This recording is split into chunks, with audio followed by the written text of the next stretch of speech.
Good morning, everybody, and welcome to Living Astrology with Janet Hickox. And it's Astro Inklings Day, also with Tam Vayu. That means it's time to grab your cup of coffee or your tea or water or apple juice or whatever you're drinking. Sit back and relax while we talk to you about what is up in the stars above us. And today, of course, happy November to everybody. Happy El Dia de los Muertos, All Saints Day, whichever day that you call this one. It is a celebration of having come through the dark of the night and into the new day. Let me say Spiritually. it. I never think to say this. Rabbit, rabbit, What? What does that mean? rabbit, rabbit. I don't know. On the first day of every month, you're supposed to say rabbit, rabbit. I think it's a United Kingdom thing. Rabbit, rabbit. Rabbit represents luck and fortune and Rabbit, rabbit to abundance. you. Rabbit, rabbit. Here we are. Let's go, rabbit, rabbit. And on top of it being a new month, and me getting to visit with one of my favorite people. It is also launch day for the 2024 Energy Almanac. Yay! And look what she has in her hand at the moment, the Energy Almanac. Gotta love 2022. it. You only got 2 months left over here. 12 months of good, juicy information right here. I love it. The Energy Almanac now is in its sixth year. Is that correct? Right? Because last year we celebrated the fifth year. Yep, So it's book now number in its six. sixth year. Yeah. And it is gaining speed, if you will. It is gaining readership. It is Yeah. gaining momentum. People are interested in it. And of Mhm. course, yours truly writes the gifts and the shadows for each week. And Tam has taken on the hugest tall order of not only writing in it, but doing all of the artwork and the production and the selling and the marketing and the keeping all of us writers corralled in and on track. Oh my God, I do not know how you do it. I sometimes don't know how I do it either, but then I would call my friend Janet who would say, "But you're a manifesting generator and you love having a lot of projects and it's all good." I say that because it's true, right? It's true. If you didn't have as much to do, you might be bored Yes. or you might be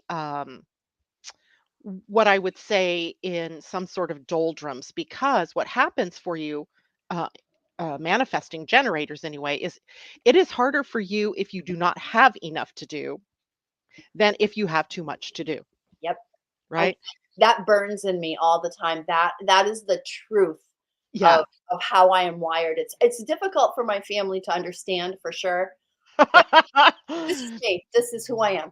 Yeah, they don't need to understand as long as you understand who you are. And at this point, multitasking and handling multiple projects at a time is really something that's good for you as long as they are the right Yes. projects, the Yes. right work for Yes. you, something that you're passionate about. As Right. soon as you lose the passion for what you're doing, boom, time to change, time to Right. go somewhere else. Yep. Now, I'm going to post up the link where you can get your copy of the almanac. Yes. And I'm gonna show that link. It's taking a long time this morning to put up stuff. There There we you go. go. There it And, is. that to be fair and to be transparent is a link that I also get a, spiff from. Yep. So if when you order, it helps me, and of course, it helps to get this information out there. So that brings us to today, Tam, and our talk about the energies coming up for the month of November. What do you think about November? Well, I was flipping through what I have put in the almanac for 2023. And yes, that one What it exactly. Like, look, mine's all highlighted. I always, against my mother's wishes, I always recommend you write in your book. I do typically do that. Good. Well, I am reminded that November is there's tons and tons of psychic energy or psychic moments, or it's called intensely intuitive for the month of Yes. November, and I think that's really going to play out well. Um, Before we jump into why all of that, I do want to let people know if you don't have the book, um, the stone of the month is Herkimer diamond, and Mm. amethyst. I love Herkimer. This for 2023, I really like that's been my thing I've been wanting to play with. So Herkimer for November, and that brings clarity of thought, kind of clears the mental fog. Yeah. Yeah, And yeah, yeah. amethyst and amethyst, I it's not an amplifier, but amethyst, it's the chakra, the crown chakra. So amethyst will also help amplify those intuitive hits. And how about this? And we should probably talk about this as we talk about Scorpio energy. The essential oil or the aromatherapy for the month of November is actually frankincense. And frankincense is the essential oil of truth. So Oh, think about two things: Sagittarius energy, which comes in November. Sagittarians are the truth tellers, right? right, right. And Scorpio are kind of more like the mysterious, manipulative sort of energy who should tell the truth. So Well, they certainly dig to the bottom of the well to get to the truth, there we and go. then they have to decide, am I going to share this truth or is Right, this just right. for me to know? So Does I it go love this. wide? Get your frankincense oil out for November and use it. And it's so like talk about intuitive hits. I grabbed a brand new bottle of frankincense about a week ago. So Oh, and I didn't read ahead. I didn't cheat and read ahead. I just like, I need frankincense. Got some ready for the month. good for you. I love the smell of frankincense. I used to have a metaphysical bookstore, and every morning I would go in, and that was the scent of the day, no matter what day it was. Yeah. It was always going to be the one that I gravitated toward. Yep. And so that reminds me to go get to my oil kit and bring it out. Thank you for Yes. bringing that up. You're welcome. So November, intensely intuitive. It is, a month where we have, well, the first up to this week that's of any note is Saturn turning direct. Yes. The third. And on the well, I have it on the fourth, Right. third at, let's Full see, what time do time. I have it? Um at 10:17 p.m. Pacific time. So for me on the 3rd, for you on the 4th. So Yep. most sources that are coming out with times usually put it in either universal time or East Coast of Yep. the US. So you're going to see it's either going to be on the 3rd or the 4th. Yep. Doesn't really matter because when this giant planet Yep. chooses to move retrograde or goes forward, Mhm. it's big news. Yep. And that is like overshadowing the entire week, even including today, right? Because right now he is hanging around the degree of the sign that he is turning direct in. Yes. Yeah, we're So there. We're there, even if we're not officially there. Yeah. correct. And this really mirrors back to March 7th when he began his journey into Pisces. So you can kind of, if you, I always tell people this, Tam, when a planet like Saturn is moving into a new sign, I say, take notes, journal what's going on, because the thing is, we're always going to have sort of these reverbs, right, that go backwards Yes. and call us backward to that day or to that time right around, the moment that the planet moved in. What was going on in your life around March or 2023? So 6 months ago, basically, 5 months ago. And what might you see now Mm. that is important for you as the planet is back at the degree pretty much that he entered the sign in and is going to be moving ahead at this point in time? It's Mm. kind of always fun to look at it that way. Absolutely. Yeah, and, And some people may ask. Oh, go ahead, I'm sorry. I was just going to say, and so begins the month of November being intensely intuitive. Saturn and Pisces. I mean, if you're doing your work and you're being disciplined and adding in your spiritual disciplines, there we go. Spiritual disciplines. Boy, it doesn't get any more succinct than that with Saturn and Pisces, right? Where you Exactly. really can hone in and use that intuition and that creative energy as well. Yeah, and, Saturn, I always like to think of him as, form and structure. He's the Right. discipline in our lives, Right. right? And he's plunked himself into a sign that has no discipline, Mm-hmm. right? That has no form, has no structure. Yeah. So it is, for all intents and purposes, for all of us, kind of like corralling cats at Yeah. this point, right? And we have to really focus our efforts on being in the spirit of what we're doing or of who we're being, because it's not easy to come by Mm, while Saturn is in this sign. And mm, at the same time, we're also having to destruct or deconstruct boundaries and things that have held us too tightly in place. right. So it's really a great opportunity for all of us at this point, no matter where you have Pisces in your chart, no matter where you have your natal Saturn, to take a look at where you have been too tied up in the shoulda, coulda, wouldas. Yeah. The boundaries have been too tough or not tough enough, and to reevaluate how all of that is taking place in your life, right? So Mhm. I wanted to review just for a minute, what is Saturn in Pisces about? And by the way, this transit of Saturn and Pisces isn't something that is short, right? You're going to learn lessons across the time. He moved in there March 7th, and he doesn't leave until May 24th of 2025. Right. So we still have a full, what would that be, 18 months worth of his transit here. Mhm. And the whole purpose of Saturn in Pisces is to bring this spiritual growth Right. and to trigger our compassion and our Right. creativity and our imagination, and not just to let it sit up in our minds and, inform us, but to actually form something with it, do Right. something with it, right? Right. Um, I actually think about I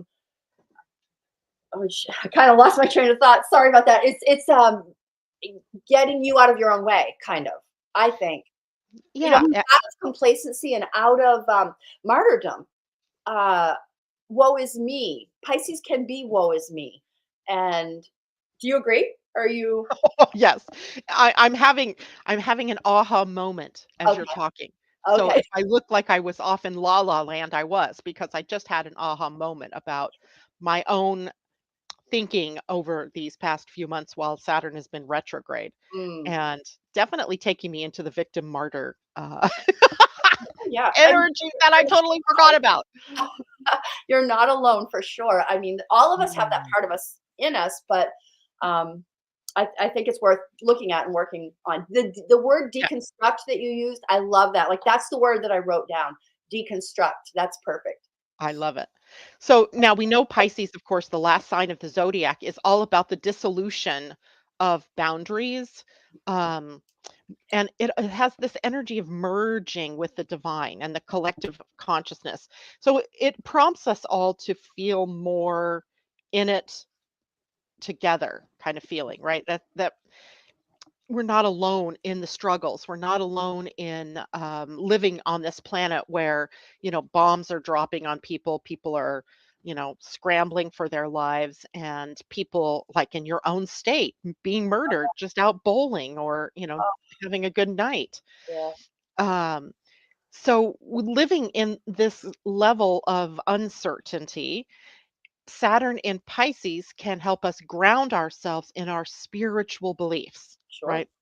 And that forms the foundation. Saturn loves foundations, Pisces loves spirit. So, Mhm. what does that mean? Then our foundation really switches from just purely the physical realm to also include the divine or the spiritual realm. And I also think that Saturn in Pisces teaches us some valuable lessons about sacrifice. What does that really mean? Mm, About service, and what does that really mean? yes. And surrender, I like sacrifice, service, and surrender. I like the word with Saturn seriousness because I think Yeah. Saturn is very serious. So what if we're getting serious about our spirituality and Mm, really buckling down and using it and thinking and compassion and all every word that's Pisces, getting serious about it. Uh, yeah. yeah, Yeah, yeah, yeah. Not only to your fellow human beings, but also to yourself, sure. right? We tend to leave us out of the equation a lot. See that piece of art back there? Yeah. That is a piece of painting. That's a piece of art I made for myself, and it's about compassion. I I'm that Virgo, right? I can dish out all the service to everybody I can produce, I can do for other people. And the whole like Pisces Virgo axis, I'm very good at being compassionate for others, but not for myself. Hence a piece of art to remind myself self-love is okay, having compassion for my own needs, my own self, my own hurts and wounds. Um, Compassion is a big part of that. Yes, indeed. So these are the big theme. This, really sets the theme for the month of November.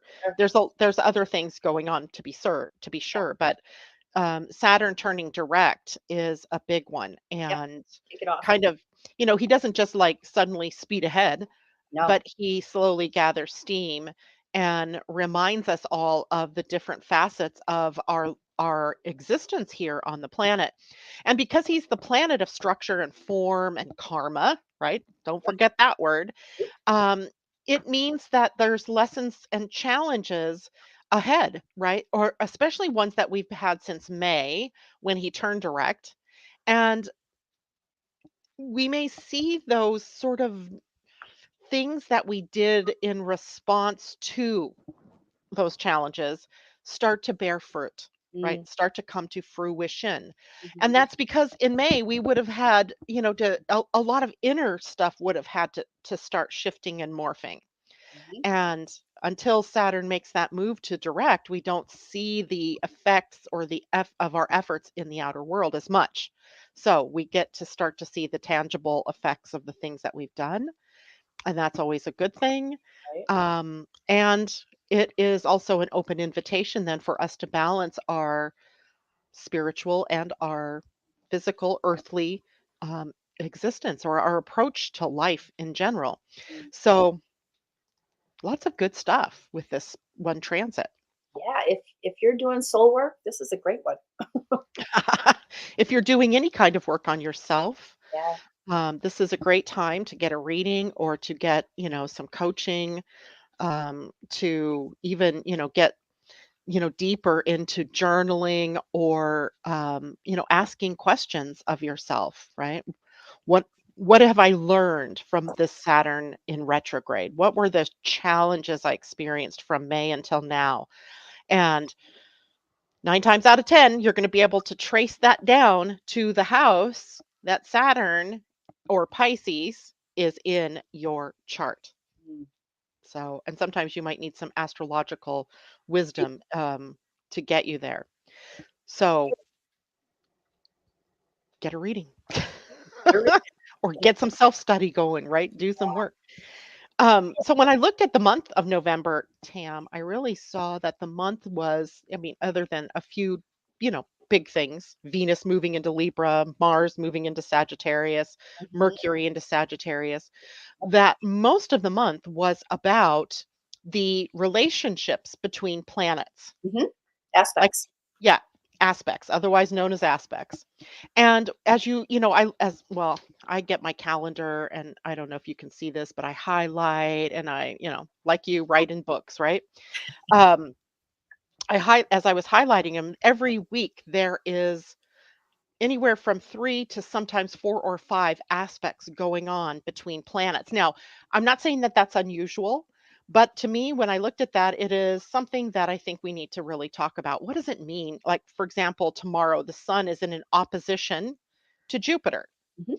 So what does that mean? Right? Because a lot of people go, oh, because we talk about it all the time, different things like that. But what does it really mean to have two planets in opposition? So I wanted to talk about what that means in terms of the relationship between the planets. So, are we gonna talk about, like, the 4 major ones? We're gonna go through all of Yeah. them? Well, I have a list of them because I recently taught an astrology basics class, so I have all of the major ones. I don't I think it's worth it to bring up some of the minor ones when they show up, but for this calendar, what I get are the big ones, the So, oppositions, the squares, the name the ones sextiles. that you consider big ones.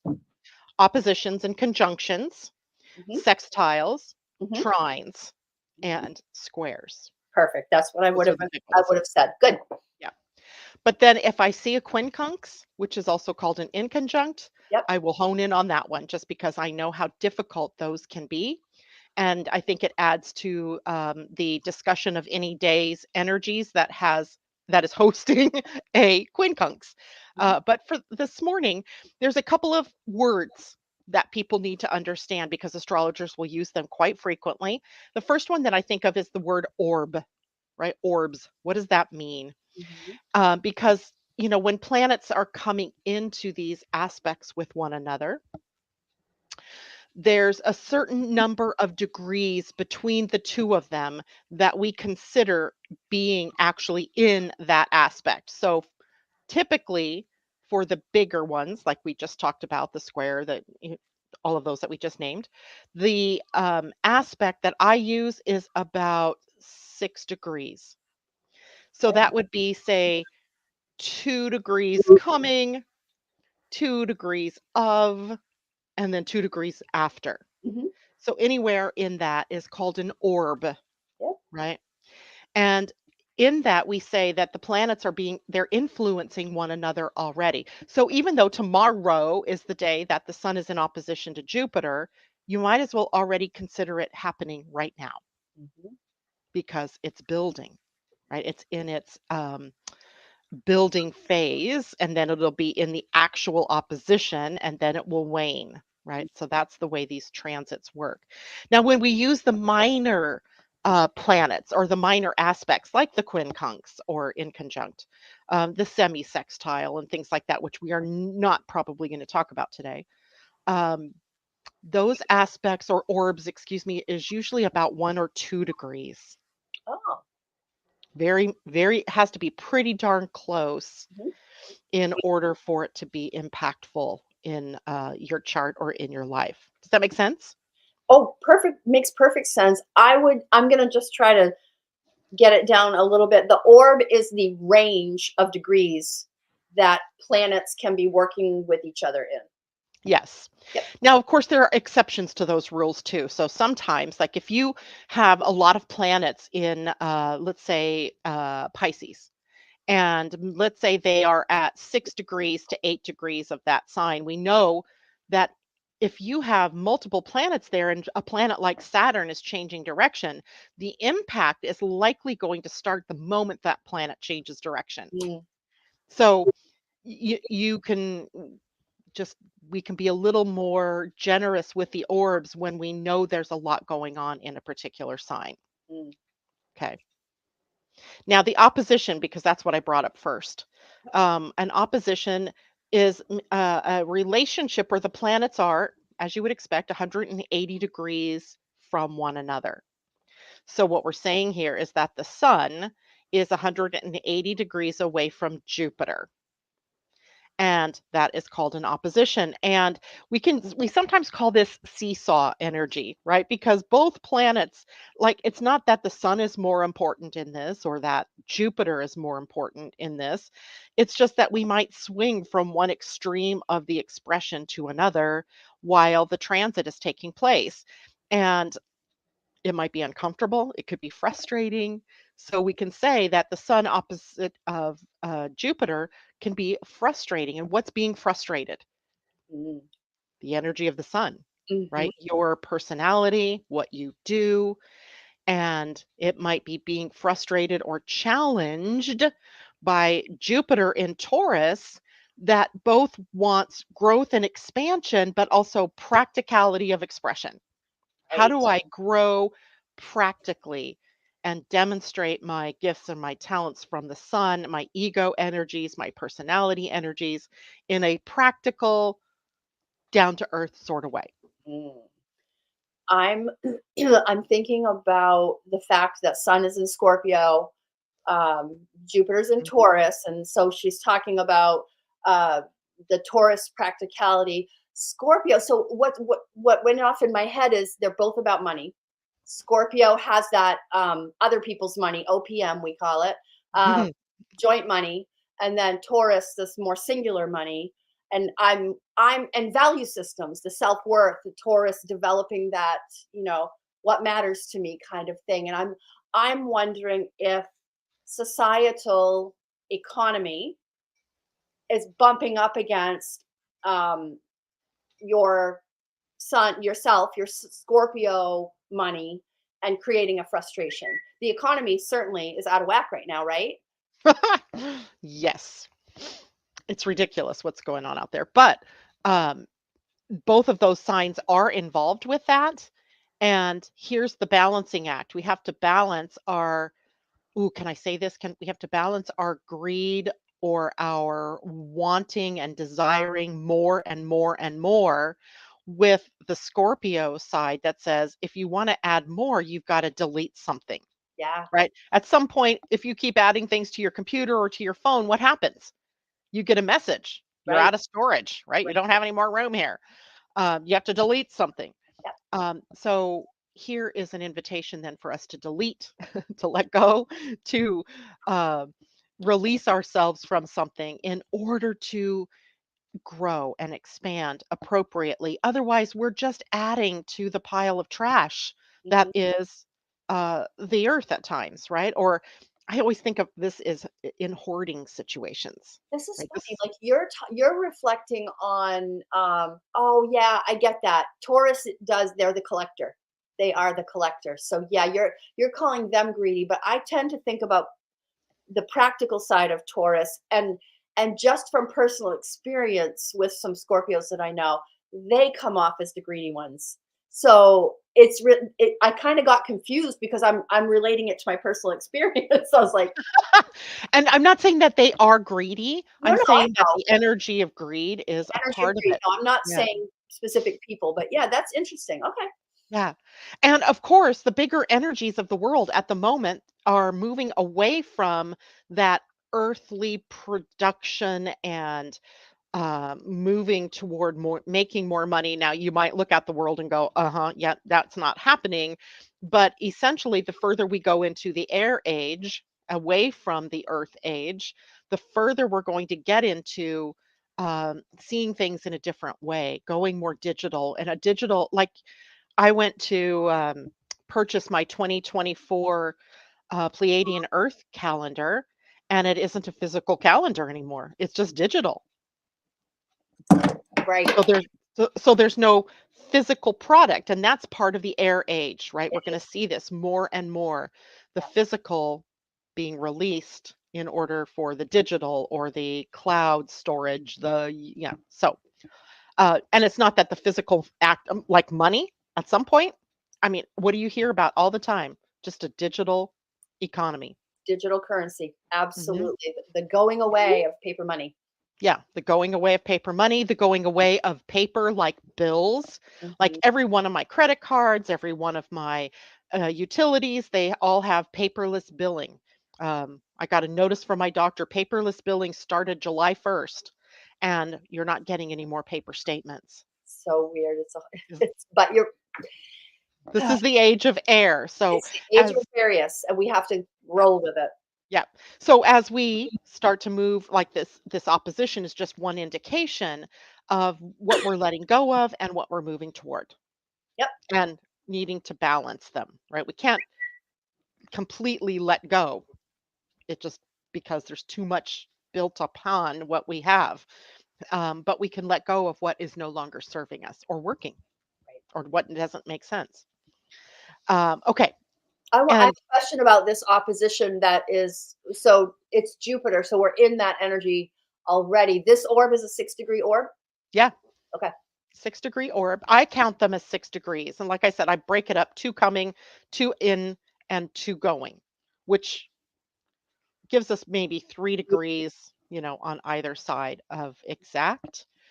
And for some people who are super sensitive, you may feel it, before it happens. For others, you don't even notice it. And again, all of that relates to what your chart looks like. Right. Where's Taurus and Scorpio in your chart? And then if we keep carrying the opposition theme, which is balancing opposites, the very next day, the day Saturn turns direct here for the U.S. Or for the West Coast, Venus becomes opposed to Neptune. And this, Yes. so and so the whole first week of this month is one long train of oppositions. Oppositions. As the On the 4th, we also have Mercury opposing Uranus. Mhm.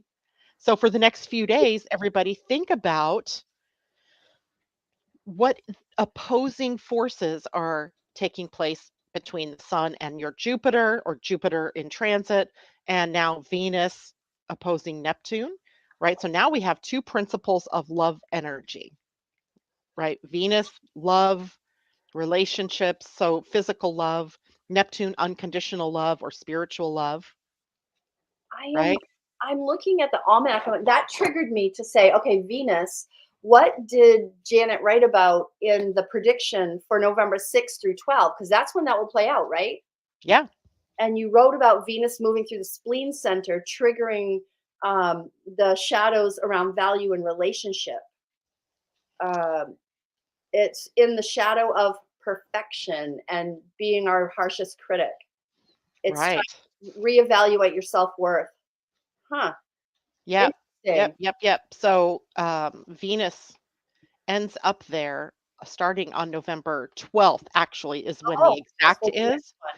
but she's already heading into that energy. So it's very much a part of, the experience that we're having. And Mm, with Venus, it almost always plays out in our relationships yeah. and in our money Yep. and in our self-worth slash value, Mhm. right? So those are the areas that you're going to have this need. I think this is about bringing in more love all Mm, around, love all around, right?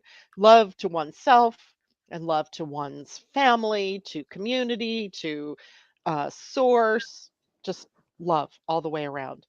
And the opposing here is about how do we embody both in on this planet? How do we embody spiritual love, but also engage love between one another, right? It's all fun and games until somebody does something you don't like, right. right? Or says something you don't like. And then we get mad or we get confrontive or we get, irritated and strike back. Mhm. So this is the opportunity we have to be able to balance these two love energies and asking yourself questions in this first week of November about how much do you love yourself and how do you're right, you've got it right there, the little angel, and the angel of self-love, right? Didn't you call her that in the beginning?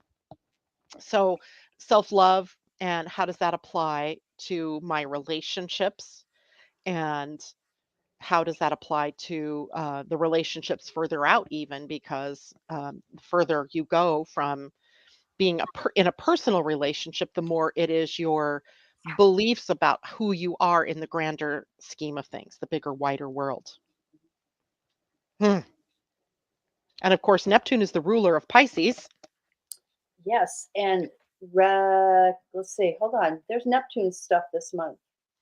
Yeah. Wait a minute. Well, Neptune in these transits, next month, Neptune is going to turn direct. That that's what it is. I went ahead into December. Yes, Yeah. going direct next month. Yeah. Exactly. You're like me, always living a month ahead of time or Yep. a year ahead of time, even. Now, on the 4th, we have the opposition between Mercury and Uranus. And here's what I think is so fun about this. Venus is or Neptune is the higher aspect of Venus, right? And Yes. Mercury is the lower aspect of Uranus, or I could say it the other way, Uranus is the higher aspect of Mercury. Yep. So if Mercury rules the mind and, kind of our thinking processes, Uranus rules our thinking processes when we gain insight Right. or ahas or revelations. Mhm. So having Mercury opposing Uranus is akin to being open minded and ready to receive inspiration. Yeah. Yeah. I think that transit is nothing to be afraid of, and more to be looking forward to see what can I gain under this transit. Yeah, Yeah. I agree with you. Yeah.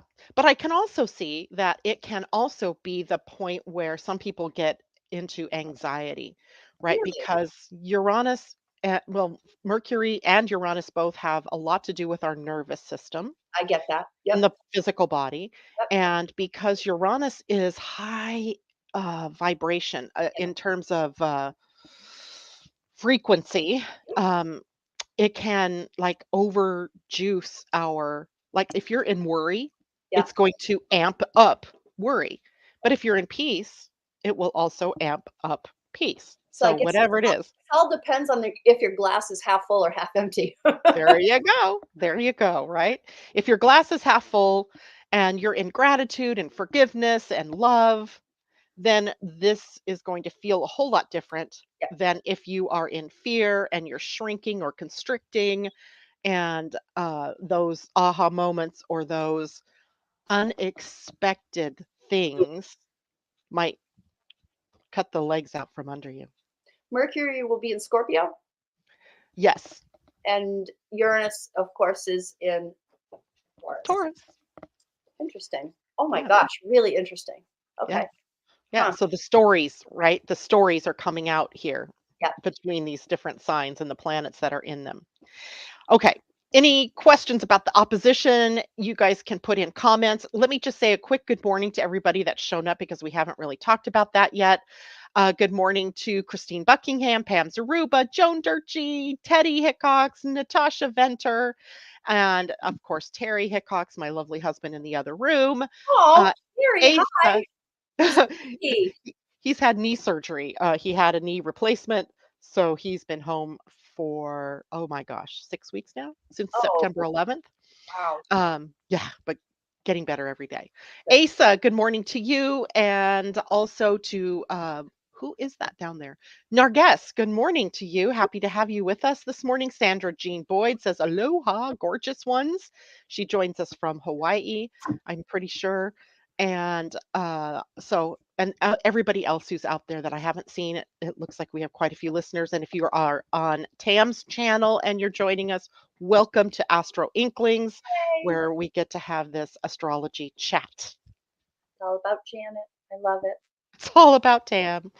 I love it's all about the energy almanac. It's all about the team here, right? Team. How It we is. work. It's team. Yeah. Yeah. This is Uh, great. yep. So thank you all for joining us. And then let's go into quickly because we're already at I know. We 8:36. haven't even talked about the moons. Nope, we haven't talked about the moons. But then again, there was nothing about the moon the first week, really. Um, No, that's true.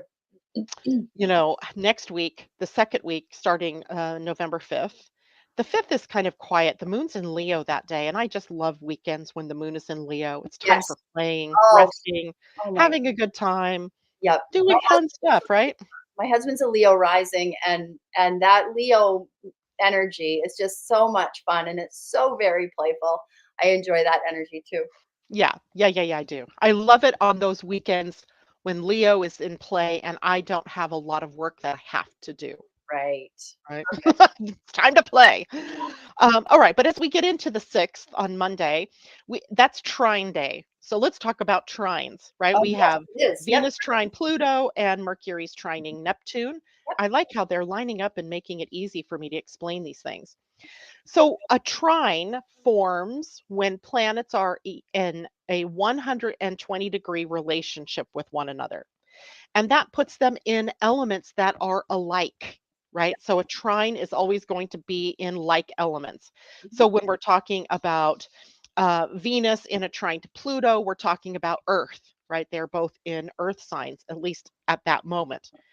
And Mercury trining Neptune, both in water signs for that moment. So a trine works out really positively because these planets get one another, Very. because the elements that they are in get one another. Mhm. So we usually think of trines as a smooth flow of energy between those planets, right? They speak the same language, maybe. We are ease and flow.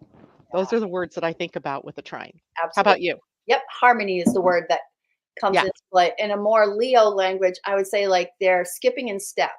You know. yeah. They're skipping in step. Now, because there are always two sides to every story, right? We talked about the positive of the opposition, but as well as what the challenge is. Yep. There can be challenges with the trine because it's so much about ease and flow. We Mhm. can get into a groove and not realize that if we tried one more thing or we tried something different, that the project or whatever it is we're working on could be so much better, Yeah. Do right? you think maybe like we call that like a blind spot? Maybe Could be a little bit of a blind spot, a lazy spot, right? Why do more if it's all you don't fix it if it isn't broke kind of thing. complacency. Yeah. Yeah. So when I see a lot of trines, for example, in somebody's birth chart, I have to question them about how hard they're trying to really embrace the energies of those trines. Yeah. Right, because it can be so easy. So Venus trine Pluto, it is very easy, especially in our relationships and our love relationships, especially to move through empowerment, right? Or is it real easy to heal power struggles in a relationship? Mm. Possibly. Mercury in the trine to Neptune. Mercury's communication, right? And the mind, while Neptune takes us into the spiritual dimension. I always think about Mercury in a trine to Neptune as information that we get, intuition or inspiration or an intuitive hit that kind of filters through the mind, but is of the more psychic realm or intuitive realm, like aha moments that come, but not Uranian types, but more spiritual Softer, types. softer, more spiritual. Yes. Yeah. So the 6th is a great day for that. It is also a day when the Leo moon transits into Virgo. So there's some transition point from the fun and games into the work world of Virgo. And of course, you can appreciate that. And so can I with the moon and Pluto in Virgo. Then on the 8th, we have Venus moving into Libra. She loves this sign. She loves it there. She rules this sign. Home sweet home. Right? Home sweet home. And that puts us in a position of really focusing on love and on our relationships. And even, she rules money. We can't get away from that. And she also rules everything to do with value and self worth. And are we living aligned with our values? And so there's a lot of different things that Venus and Libra can help us like beautify, let's say. Beautiful. I Right? think that's a good way. If you had to put one word to it, beautify your yourself, your wallet, your relationship. If beautify is a great word. That's That's perfect. That's perfect. And don't forget to include yourself in that self-love, right? We go back to your little angel sitting over your shoulder That is this so morning. perfect that she's there today. That She is was in a perfect place. That was so keenly intuitive that was of intense you. intuitive in November, aren't we? Yes, exactly. That's our key words. Now we also have a sextile. A sextile is also a positive relationship between planets. In a sextile, we have a 60-degree relationship.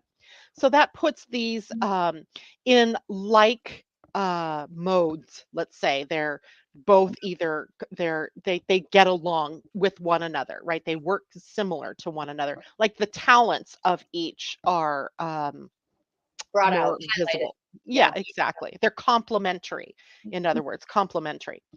And they're considered favorable. So they work well together. So what we have that same day is Mercury working well with Pluto. So the messages of transformation that are happening as Pluto is getting closer to that final degree of Right. Capricorn Right. might be about what's left to let go of, what's left to empower yourself, what's left to deconstruct in order to embrace reconstruction. Right. And that Mercury energy is not just about communicating it, but thinking it through, analyzing the data, you Yeah, know, and then being able to plan better. right, right. And then the very next day, Mercury moves into Sag, Mm. Oh boy. right? Yep. I always think of Mercury in Sagittarius as sort of Promethean in that there's fire, right? There's fire and there's air.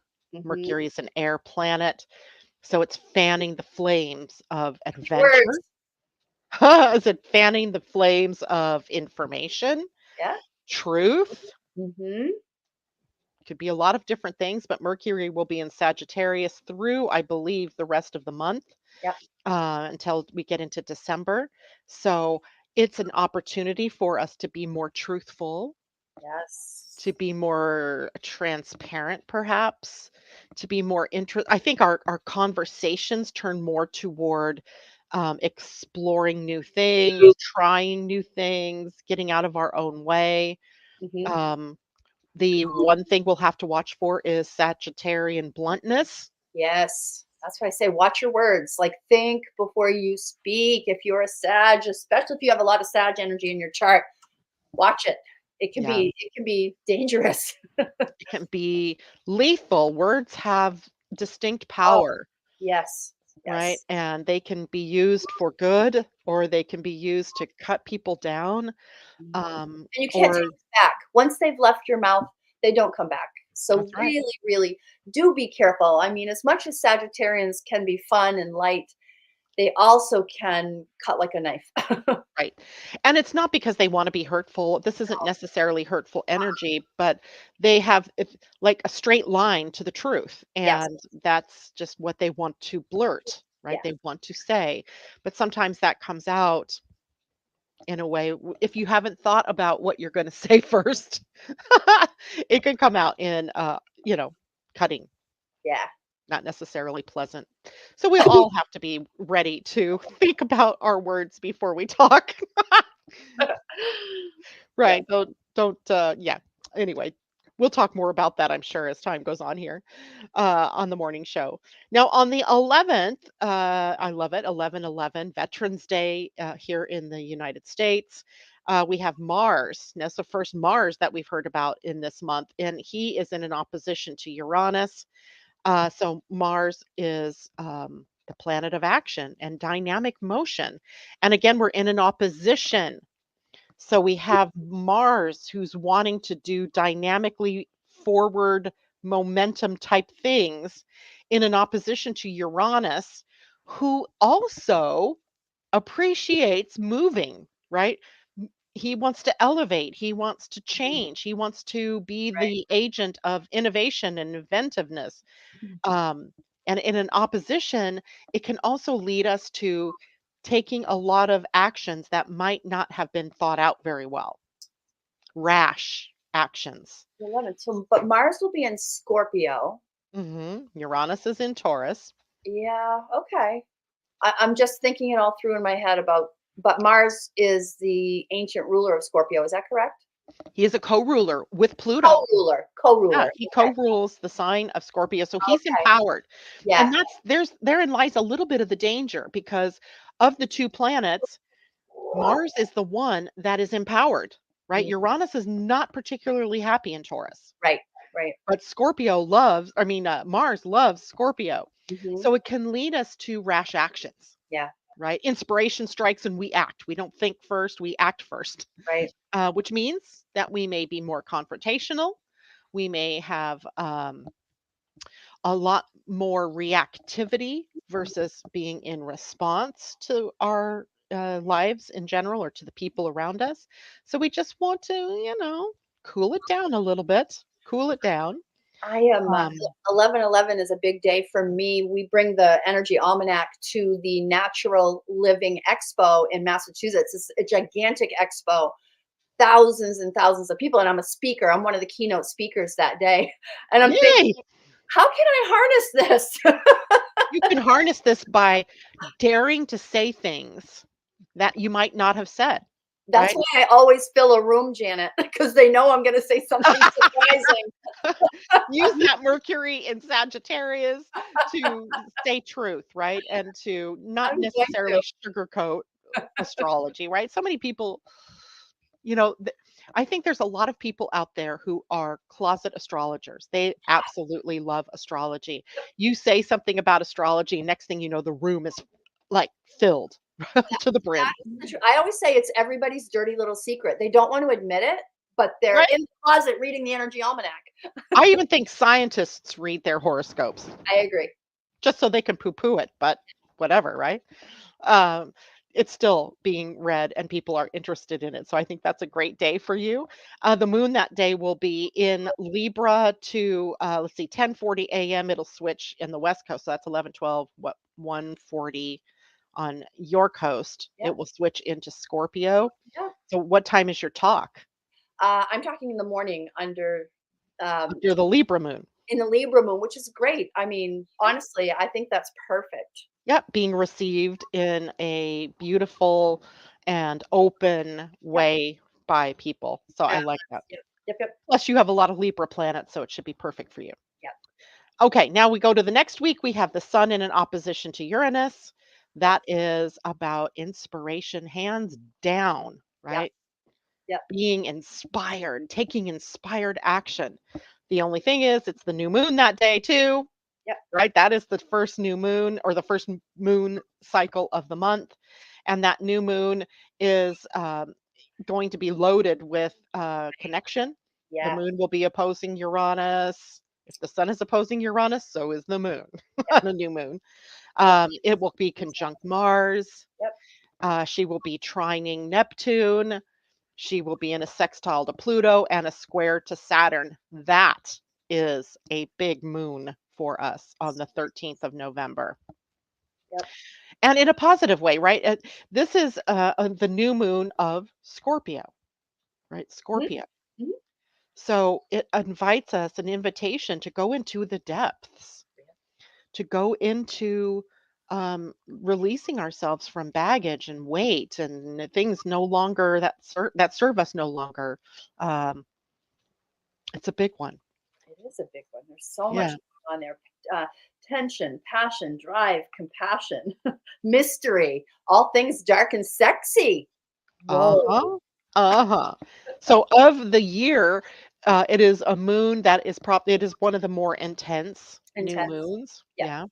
Intensity because it is such a giant invitation to let go of fear, right? To move beyond our stuck places. And yeah. So new moon on the 13th, also the sun opposing Uranus, also moon opposing Uranus. So there is this total aspect of inspiration, of inventiveness, of uniqueness, of surprise, Yep. unexpectedness that comes along with that new moon, which always a new moon, for those of you who don't know, is always about starting something new, right? Right. Moving into a new territory, Planting seeds. Yep. planting seeds. Okay, then later that was so there's also Mercury sextile Venus on the 15th. It is when we have the sextile, of course, a positive relationship between the two inner planets, one of communication and the other one of love or relationships. So I can almost imagine that being a day where people get along and maybe they're talking through things rather than arguing or fighting. They're It feels working out what happened under the moon. right. Or through the sun opposing Uranus or Yeah. Mercury being in Sagittarius. Sorry, I put my foot in my mouth last week when I said fill in the blank. But the 17th is another big day of the month. It's a green day. It's a green day on my calendar because it's a day filled with more trines, right? We have Mars in a trine to Neptune, the sun in a trine to Neptune, and we also have the sun conjunct Mars, high energy, moving through the field, moving through our charts that prompts us to become more spiritual, Mm, to be more contemplative, to mm. be more self-aware, more in self-love, more forgiving, more gratitude. You put in the feel good word, and that's kind of that Friday the 17th of the month. Kind of cool. On the moon that day's in Capricorn. That's maybe telling us also we have work to do. Yeah. Right. Some practical hands-on action around Right. those kinds of themes. The following week, we have the 20th with the sun in a sextile to Pluto, and that is positive reconstructive energy or constructive energy, Mm, being able to move yourself forward. The moon is also in a square that day to the sun. So we have these cycles. We always talk about the new moon, but then 1 week later, we end up at the first quarter moon, which then begins a crisis of action. What do yes. we do? Right. Right? We have this plan, our goal, our intention, but now what do I do? Right? Mhm. And we can get caught up in or stuck feeling because we don't know what to do next. Mhm. So that square is often a day where we might need to pause in our moving forward just to be able to get a read on, well, where is this energy pushing me to? Mm. What is this energy, wanting from me? Where's the path of least resistance, perhaps, in this case, right? The 21st, we have Mars in a sextile to Pluto. So we had the Ooh, sun sextiling Pluto, and now we'll have Mars right. sextiling Pluto. So those two work well together under any circumstance, whether it's a square, an opposition, Yep. because they both co rule Scorpio, Right. right? So they're both working well together. The following day, the sun moves into Sag. right? Now we enter into that time period of the year where we have that exploring and discovery and adventure sort of feel. We have Jupiter holding sway because he is the ruler of Sag. So Mhm. we have optimism and we have some growth potential. It's a pretty good day, all in all. And then the very next day is Thanksgiving in the US. And that day, the sun is squaring Saturn. So Oh. I'm just going to tell you all now, be good to your relatives on Thanksgiving. Holy cow, the sun, when it squares Saturn, can be sort of a power struggle within the authority figures of the family, like mom and dad get into a fight, Mhm. or the father and the father in law at the same dinner table struggling to, so everybody be kind and generous and thankful and filled with gratitude and forgiving on Thanksgiving Day, because that is one. Now, it's not all bad, right? Because the sun always brings the gift of light to the Right. table, in this case, the table of Saturn.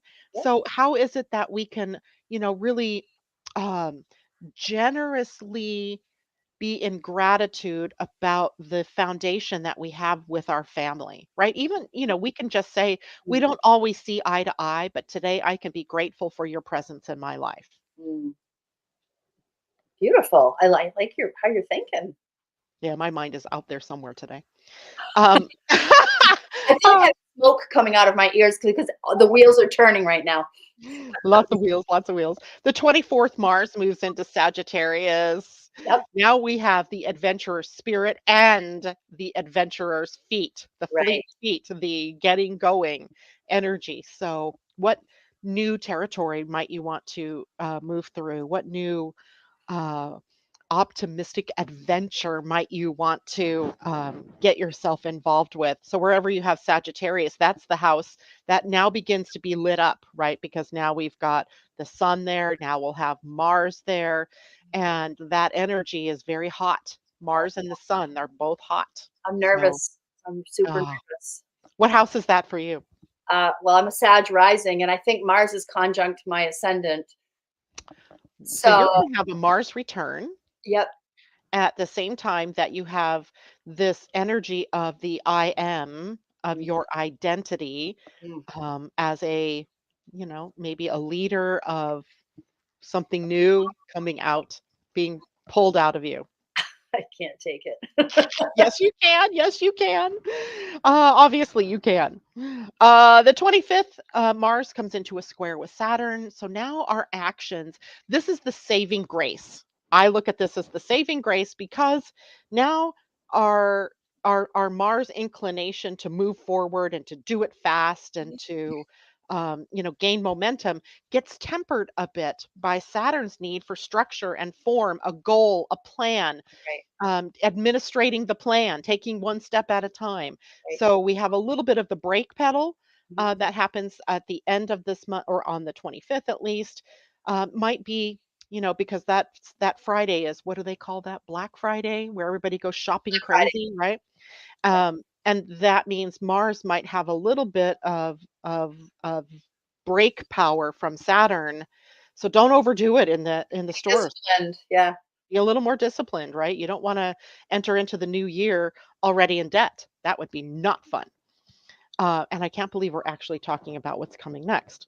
Now, on the 26th, the last week of the month, we're going to switch over to human design for the last couple of minutes here because we have Jupiter changing gates. Now, Jupiter is always the presence of our growth, our evolution, our Okay. consciousness evolution, both astrologically, but also in human design, in particular in human design. It's the gift, the reward that we get when we are doing our Saturn due diligence, right? They work hand in hand. Mhm. Now, when Jupiter moves into the gate 27, that is a gate called responsibility or accountability. And it kind of says that if we are nurturing ourselves appropriately, nurturing our resources appropriately, then we can reap the bounty, right? We can get the good from having, stayed within somewhat of our boundaries.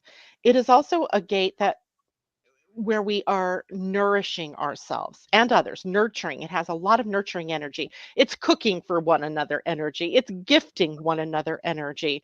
It's taking care of each other. But it starts with being accountable for yourself or being responsible for yourself. So Jupiter will be there for the next month. So we'll all be sort of learning more about our little angel behind Tam's back: self love, self care, self nurturing, being responsible. Who's responsible for your care? That what is the date that starts? 26th of November. The So the 26th. the Okay. 26th, that's Sunday. Yeah. And it's a big energy. It's on the sacral center of your human design, which means it has a lot of energy associated with it. And that energy needs to be put out toward balancing your own responsibility while also simultaneously allowing others to be responsible and accountable for their own selves. In Mm. other words, don't over nurture, but definitely nurture. Were you just talking out of both sides of your mouth? Yes, I'm a Gemini. I can do that. Speaking of Gemini, did you go over the moon? Did I go over the moon? The second moon? Did you No, see? no. No, no, no. Okay. That's next, right? That's on the 26th. The full moon is on the 27th. Yes. And that day, the moon isn't making a whole lot of connections with that full Right. moon. Right. That is the Gemini full moon because the sun is in Sag, the opposite sign Gemini. And Mercury, the ruler of Gemini, will be in a square to Neptune that day. I'm not sure if that plays positively or if that upsets something in the way that we speak to one another. I Right. kind of look at it as the potential for positive expression of love, unconditional love, of spiritual things. Let's So hope I, you I choose. I really come down on it's a good thing. Yeah. Let's Yeah, let's focus there. yeah. Let's focus there. But the full moon is always a time of releasing or of the aha moment, right? That that bright light of that full moon that shines down, and you're like, oh, duh, I could have had a V8. Um, and then the rest of the month is fairly quiet. We've gone through all of the month, so yes. Mhm. Yeehaw. Yeehaw. But again, let's say today is the launch day for the 2024 Energy Almanac. The link that you are seeing on the screen is where you can purchase yours. It And is spiral bound.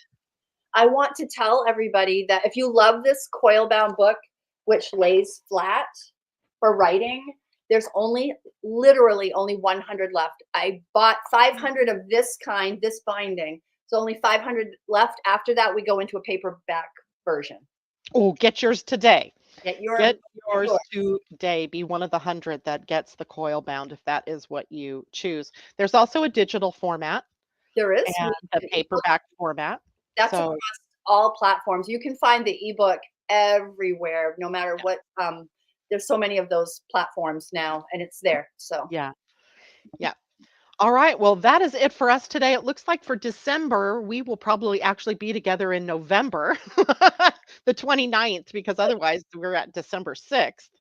So, November 29th, look to Tam and I to be taking you on the home stretch of 2023. wow. Cannot believe we are saying Oh this. my gosh, that is Mm, mm, incredible. mm. Yeah. All right. Tam, thank you so much for being here with me today. It's always a pleasure. My And pleasure. thank you all for joining us and have a wonderful day. Bye, everyone. Bye. Thank you.